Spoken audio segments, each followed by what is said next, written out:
ফজা পাগলা জামাতকে একদম ধুইয়া দিছে। ধুইয়া রান্না কইরা একদম খাওয়ার মতো অবস্থা কইরা দিছে। সারা বাংলাদেশের যারা বিএনপি করে তারা তো খুব খুশি হইছে। যারা আওয়ামী লীগ করে তারা তো ডাবল খুশি হইছে।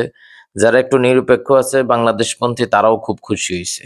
এখন আমি নিজেও খুব খুশি হইছি। তাদেরকে ৭১ এর প্রশ্নে একদম টু দ্য পয়েন্টে কিছু কথা বলেছে। এখন জামাতের উচিত কি করা? কি করতে হবে তাদের? আমি আরো আগে অনেক আগে থেকে একই কথা বলছি। ৭১ এর প্রশ্নে জামাত যতদিন বাংলাদেশ আছে ততদিন ধরা খাবেই। এটা থেকে মুক্তি পেতে হলে গণহারে ক্ষমা চাইতে হবে। ৭১ এর প্রশ্নে যা হইছে, আগের প্রজন্ম যা করছে সব একেবারে মাপ চাইতে হবে। এছাড়াও বিকল্প কোনো কিছু নাই। কিন্তু ফজা পাগলার এখানে আরেকটা পয়েন্ট সে বলে নাই। সে শুধুমাত্র মুক্তিযোদ্ধাদের জয়গান কইরা গেছে।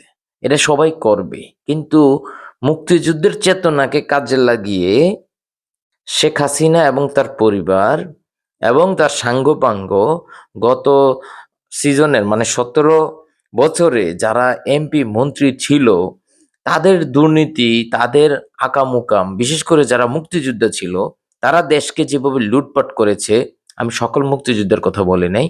যারা মুক্তিযোদ্ধা নিজেদেরকে দাবি করে দেশের সম্পদ লুটপাট করেছে তাদেরকে নিয়ে কোনো কথা বলে নাই।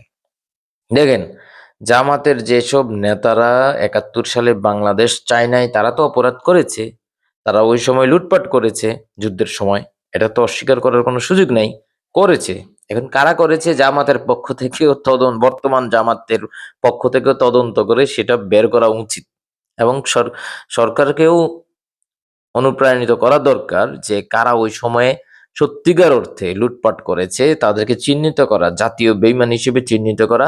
এটা বর্তমানে যারা রাজনৈতিক দল আছে তাদের প্রত্যেকের উচিত এবং এটাকে মিটমাট করে ফেলা উচিত যাতে ভবিষ্যতে কেউ চেতনা নিয়ে ব্যবসা না করতে পারে।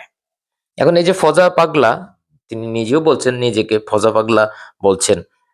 অনেকেই তাকে ফজা পাগলা বলছে। ফজা পাগলা বলুন আর ফজলুর রহমান যেটাই বলেন না কেন, ওনার বলা সাথে সাথে এটাও বলা উচিত ছিল যারা মুক্তিযোদ্ধা দেশকে লুটপাট করে খেয়েছে, লুটপাট করেছে তাদেরকেও কিন্তু সমান অপরাধে অপরাধী করা দরকার। এইসব কথা কিন্তু তিনি বললেন না, তিনি স্কিপ করে গেছেন।